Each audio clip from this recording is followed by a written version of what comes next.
Haboim, welcome everyone. We're about to begin Be'ezras Hashem together on Daf Kuf Amud Aleph, 4 lines from the top. Our Mishnah states in the Seifa that a person who finds sharoshim of a tree, the roots of a tree that have protruded and are the height of 3 tfachim or higher, it is prohibited to sit on those roots. Why? Because the Chacham made a prohibition, an iser, of being meshtamish bi'ilon. They were concerned if a person were to be allowed to sit on a tree, lean on a tree, or even put items on a tree, he might come to then take off branches for the tree, which would be an iser deraisa of koitzer. Therefore, one cannot even sit on the roots of such a tree. Says the Gemara, Itmar, Shar she'ilan haboin melamalo mishloisha letoich shloisha. If you have roots of a tree that go up the height of 3, and then they go down within 3 tfachim of the ground, Rabba Amar Mutter lihishtamesh bohen. Rabba says you can go ahead and mishtamesh bohen, you can sit on those roots. Rav Sheshes Amar Oster lihishtamesh bohen. Whereas Rav Sheshes argues, Rabba Amar Mutter lihishtamesh bohen, the kol pachos migimel da'ara arahi. Since whatever's within 3 tfachim of the ground is considered to be part of the ground, and therefore there's no problem being mishtamish bi'ilon. Rav Sheshes Omar also lishtamish bohen the kivon the mikoyach iser kaosi asuri. But Rav Sheshes argues, since it comes mikoyach iser, since it went up and therefore was above 3 tfachim in the ground, granted it now goes down within 3 tfachim, those roots are considered to be a problem being mishtamish bi'ilon. Now the Gemara brings 3 additional cases of a machloikis between Rabba and Rav Sheshes. The damu kimishinusa. If you have a scenario where you have what looks like the roots are going up, like a mountain, so that it peaks like on the mountain. Take a look at the illustration on the right-hand side of the Amud, where Rashi has an illustration. There you have it going up, a large root, and then small shoots of roots are going down. So it states over here, it depends on the part that we're referring to. The salkin le'elah, the part that is going up, that major root, that's asur according to everybody. The nisnachtin letatoi sharu, the part that is down, that is lower than the 3 tfachim, that everybody agrees is going to be mutter. What is the machlokes between Rabba and Rav Sheshes? Is litzdoidin, when you have partially that is above 3 tfachim and partially that is below. Pluk to the Rav Sheshes. Then you have machlokes. Rabba says it's still within 3 tfachim, no problem. But Rav Sheshes says since it comes as a result of isur that is above 3 tfachim, therefore it will also be osir. V'chein anigra. When you have a scenario of anigra, Rashi says when you have a tree that is inside of a ditch, so there it's covered on 2 sides by the ditch, and it's revealed on the other 2 sides. There we also have a machlekes.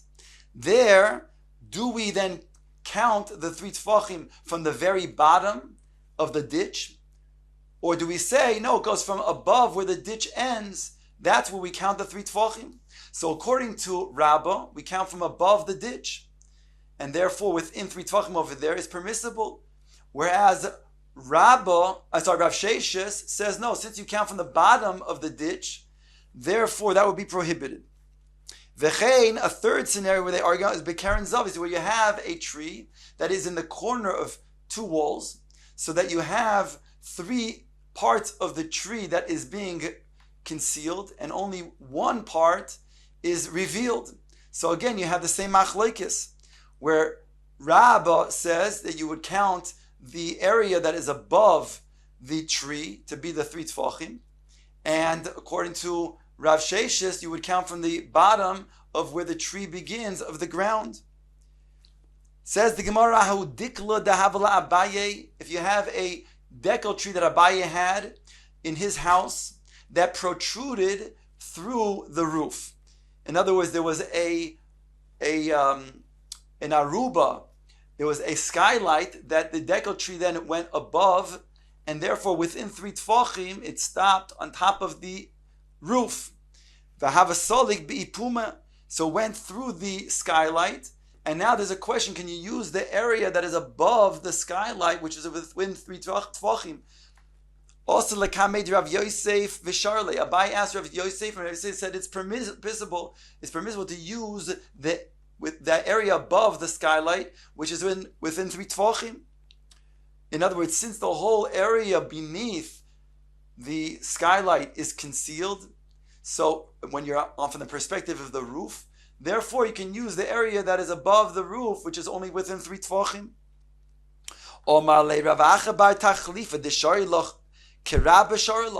He says to him, you asked Rabbah, who permitted you to do so. Sorry, Rav Yosef, who permitted you to use the area above the skylight, which is the Shita of Rabbah, who would also permit you to do so.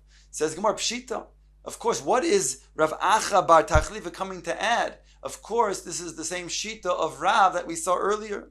Says Gemara, no, Ma'u Desema, Afilu l'Rav Sheshes, Beise Keman Demali Dami Ulishtamesh Bepochas Megimo Samuch Legag. Even Rav Sheshes in this scenario would agree, since it would be considered as if the entire area of the house is covered, it's all filled up.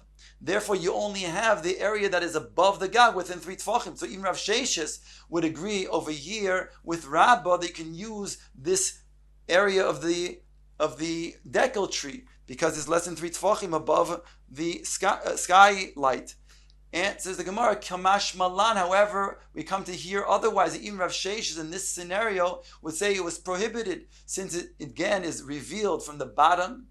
Granted, there is a skylight that is protruding it through, but nonetheless we would measure it from the place that is osir, and therefore since the place is osir is already from the bottom of where the ground is, therefore above the skylight would also be osir.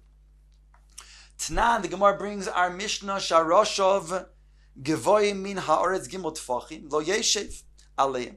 When you have roots that have protruded above the ground and they are at the height of 3 tfachim, the Mishnah states you cannot sit on those roots. They have the din of an elon, and you bring meshtamish be elon. Heichidami asks the Gemara, what is the scenario? What is the case that the Mishnah is talking about?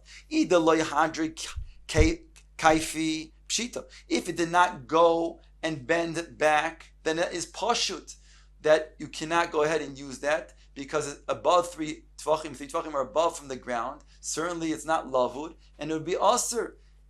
So what is it talking about? Elo, the chiddush is lav avagav dahadri kaifi. Are we not talking about a scenario where it actually went and it bent back in, whereby we would have like the shita of Rav Sheshes that says it's osir, and it will be a kasha then on Rabbah. Says the Gemara, loy, you have no kasha on Rabbah. Why? Because loy lom de loy hadri kaifi. It's not talking about where it bent back in within 3 tfachim of the ground and still osir.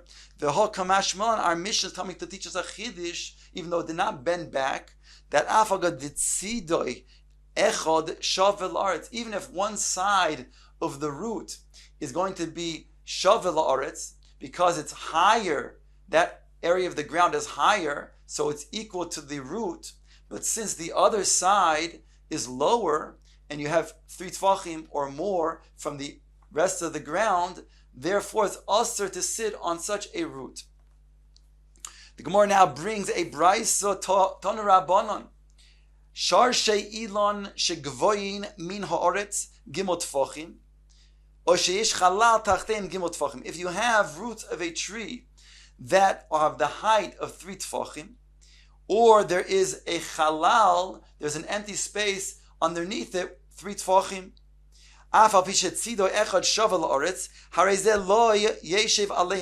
even if you do have one side, as we just said before, a scenario you have, let's say, the ground higher on one side so that the root is shavet, it's the same height as the ground, but since it's 3 tfachim higher than the ground on the other side, or it's within a chalal of 3 tfachim, is going to be prohibited to sit upon because it's mishtamish be'ilon. Lefisha ein oilin be'ilon. You're not allowed, says the Chachamim, to go up on an elon on Shabbos. Ve'ein nitlin be'ilan. You can also not hang from a tree on Shabbos. Ve'ein nishonin be'ilan. You cannot even rest and support yourself on an Elon on Shabbos, because it's all what we said is included in the Gezeiras Chachamim of Mishtamish Be'ilon. You might come to then take a branch off and be over the Isser of Koitzer on Shabbos, which is an Isser Deraisa. The Bryce goes on to say, V'lo yale be'ilon mi'bo'id yoim.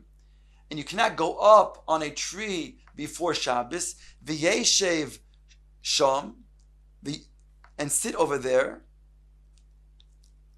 Kol hayom kuloi, the entire Shabbos, echad ilon ve'echad kol habehema, whether it's a tree or whether it's an animal. In other words, the Isser d'Rabbana, be mishtamish be'ilon, is also equally true, being mishtamish behema. That's also osir.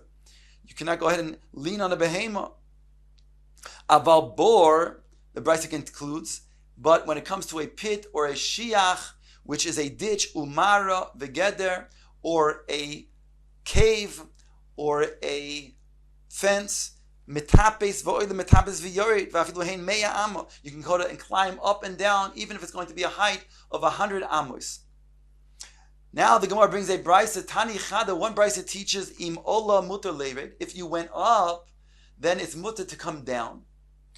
The other brisa says v'tani Chada also lered. You cannot come down. So here we seem to have a contradiction. Can you come down? You cannot come down.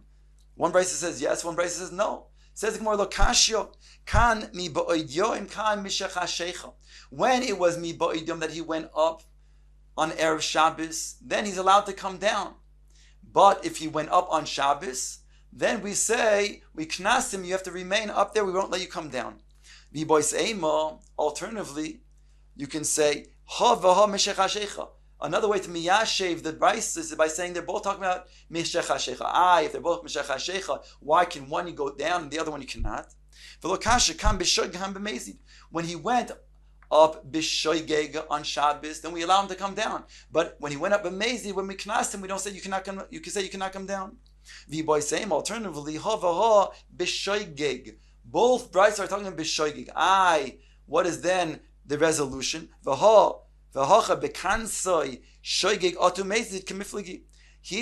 there's a machlokes whether we give a knas b'shoygeg atu mezid.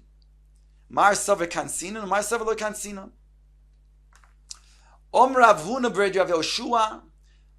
Rav Huna, the son of Rav Yoshua, said this machlokes between the two, or rather these two brisos, rather, that one says you can come down while the other one says you cannot come down.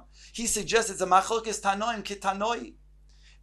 It states in a Mishnah, in another subject altogether, there it's talking about making application, sprinkling dam on the Mizbeach.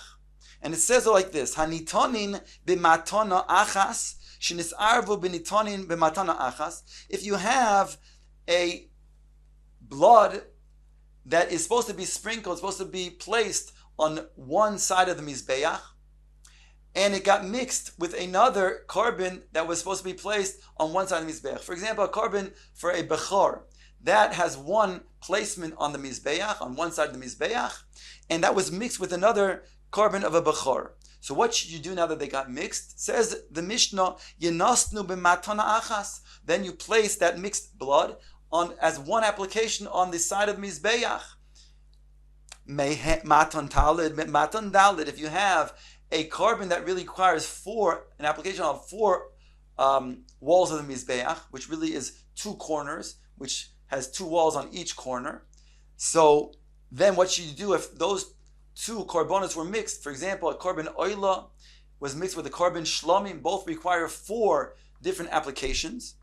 So what should you do if they got mixed? Yenastum matan dal, you should then put and apply 4 places with this mixture of blood. Matan arba b'matan achta. However, when you have a mixture of matan arba, we said, let's say a carbon oila that was mixed with a carbon bechar, they got mixed together. So now what should you do? One has an application for 4 sides, 4 walls of the mizbech. One has an application of 1 wall. So here we have a machlekes. Rabbi Eliezer Omer Yenasim b'matan dalid. He says you should put it on 4 walls. Rabbi Yoshua whereas Rabbi Yoshua says you should take the mixture and place it on, make an application on one wall. Omar loy Rabbi Eliezer. Rabbi Eliezer says to him, Harehu oivra al tigra. He says, by you not placing it on four applications, on four walls, by you only putting on one wall, Rabbi Yoshua, you're going to then be over the Isser Derais of Bal Tigra, of not detracting from a mitzvah. For example, a mitzvah of tefillin has four parshios. You're not allowed to put three parshios in the tefillin. A mitzvah of dalid minim on when it comes to lulav, you cannot use three minim. You cannot detract from the mitzvah. So he argues on Rabbi Yeshua that you not putting four applications of blood on the walls of the mizbech, but you putting only on one wall, you're going to be detracting from the mitzvah. Or Rabbi Yeshua, Harei Oiver Lebal Toisif. Rabbi Yeshua says back to Rabbi Eliezer, but by you putting four applications on four walls, you're now being Oiver perhaps on Bal Toisif because of the fact that you're adding it on the side that you really only need to put on one wall. So each one has an argument against the other one. Since we have a mixture of blood, one is supposed to be on one wall, one's supposed to be on four walls. Each one has their argument why it's a problem to do what the other one is doing. Rabbi Eliezer says this is only said when he does it itself on its own. But here we have a mixture. So Rabbi Yeshua says back, that Isser of Bal Tigra is also when it's only by itself. And now, Rabbi Yeshua, he argues further, what is preferable? What I am doing is preferable by only doing one application. Why? Because when you are now adding four applications, you're doing so with an active participation, by now actively doing four different applications of blood. Whereas when you only just do one application, you're being passive, and therefore that's preferable. So therefore that's why by putting one blood application, one on one wall, is preferable than putting on four walls. That's what Rabbi Yeshua argues against Rabbi Eliezer. Now we go back to our discussion. We want to suggest that this machlokes between Rabbi Eliezer and Rabbi Yeshua is indeed the explanation between the two brises that we had above. The two brises stated that when one went up on a tree, can he go down or not? One brisa says he can, and the other brisa says he cannot. Suggests the Gemara, Rabbi Eliezer da Omar Hasam Kumasei Adif Hachanami Yered. Rabbi Eliezer says that to do an active act, in that case, by sprinkling on four different walls, that itself, he said, is preferable. And so too, he will say you can do an active act by going down from the tree on Shabbos. Whereas Rabbi Yeshua says it's preferable to be passive and therefore only sprinkle on one application of the Mizbeach, then he would say remain on top and don't come down from the tree. So Gemara wants to say that's not exactly a good way of explaining the brises, because Dilma Loihi, perhaps this is not so. Because Adkan Loika Omar Rabbi Eliezer Hasam Kumesei Adif Eladika Ovid Mitzvah. When did Rabbi Eliezer say that you can do an active sprinkling of the blood? That's when you're going to then do a mitzvah. And therefore the mitzvah over there is the mitzvah of sprinkling on four sides for the korban that requires it, for the korban oila. But here you're not doing a mitzvah, and therefore even Rabbi Eliezer would agree you cannot come down from the tree. Alternatively, Adkan Leikom Rabbi Yoshua Hasam Sheva Al Tasei Od. If he only says over there that it's better to then be passive, Elo Deloy Ka'avid Isur on top of Kuf Amud Beis, because there he says you're not doing it in Isur by merely passively just sprinkling sprinkling of blood on one side of the Mizbeach. Granted, it'll lead to an Isser of Bal Tigra, but that's not with the sprinkling that he's doing when he's passively doing that. But here, by going down of the tree, here he would be doing an Isser of going down from the tree. I'm sorry, Avalhocha de Ka'avid Isura But here, by remaining up on the tree, that itself is an Isser. While he's remaining on the tree on top, that's an Isser being Mishtamish Be'ilon, then Hochanami Di'ered. So then he would say over here, you can come down from the tree, as not to then remain doing an Isser of Ishtamshus Be'ilon.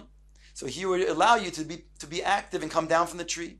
So we cannot suggest that the two opinions over here, Rabbi Lesin and Rabbi Yoshua, are indeed the explanation of the two brises above.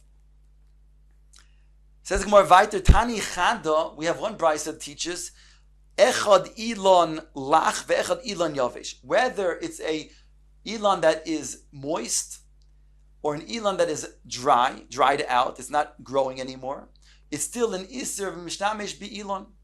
V'Tani Idach, whereas the other brisa states, B'Amed Dvar, when is it an Isser of Mishtamesh Be'ilon? Belach Ava B'Yavesh Mutter. That's only when it's a tree that is moist, that is still growing, but a dried up tree that is no longer growing, then it's mutter to Mishtamesh Be'ilon. Rav Yehuda lo kasha. So here we have a brisa that seems to contradict the other brisa. One says that it's mutter Mishtamesh Be'ilon Yavesh, and the other one says not.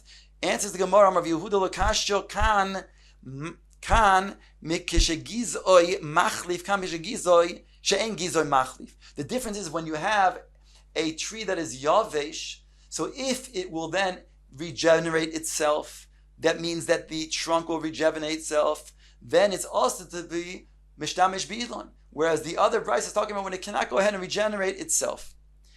Ask the Gemara, but Gizu Machlif Yavesh Karislei, is that called Yavesh? To regenerate itself? That's not the way Yavesh. Yavesh means it's dried out, it's not growing. It's not the way to describe Gizoy Machlif. Ella says the Gemara Lokasha, we can resolve the two brises as follows. Kan be Yemos HaChama, kan be Yemos HaGeshamim. The brisa that states that is mutter to Mishtamish Be'ilon Yavesh is talking about when it is in the Yemos HaChama. Whereas that which it's saying that it's also to use to use the tree that is Yavesh, that's talking about Yemos HaGeshamim. Why the difference? Since the Yemos HaGeshamim, there they don't have leaves during the Yemos HaGeshamim, during the winter time, whereby it's not really apparent to the onlooker whether it's going to be a tree that is Yavesh or a tree that is going to be Lach. And therefore a person might think if you're going to then be able to then use Mishtamish Be'ilon that is Yavesh, they think you can also Mishtamish Be'ilon that is Lach as well. So therefore be a problem of Maris Ayin. B'Yemois HaChamo, asked the Gemara, Ha Nitre Peri, but to say that it's permissible in the Yemos HaChama, but fruit may then be taken off when you are Mishtamish Be'ilon. And then people think you can go ahead and take off fruit from other trees as well. And that would be a problem in Isser Deraisa of Koitzer. So answers the Gemara, but the Leka Peri, there's no fruits on this tree. That's the case that we're talking about. And therefore, again, B'Yemos HaChama, you can Mishtamish Be'ilon, B'Yemos HaGeshamim, you cannot.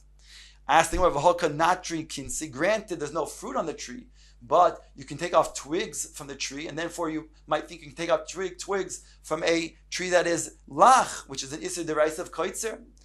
Answers the Gemara, Begeduda, we're talking about a scenario where the tree is completely bare, and therefore it has no twigs, it has no branches. Ask the Gemara, Ini, is this so? V'ho Rav Ikloi la'afastio, v'oser begeduda. He went to this place called Afstio, and he prohibited even a bare tree. So you see that that's not a resolution. Answers the Gemara, no, that's different in the case of Rav. Rav bika motza v'geder b'geder. That means Rav, he came across an area called Apastio. There were unlearned people. And in their place, they had a large field where he found this type of dried up tree. And he saw that they would not then be able to make a distinction between such a bare tree and other trees, whereby he made a geder. He made it prohibited without making distinction. He said it's all prohibited. Whether it's a tree that is completely bare or a tree that even has branches, he didn't want them to then go ahead and make a mistake. So therefore, that's exceptional. But in a regular scenario, during the Yemos HaChama, in a regular scenario, a bare tree is permissible to Mishtamish Be'ilon.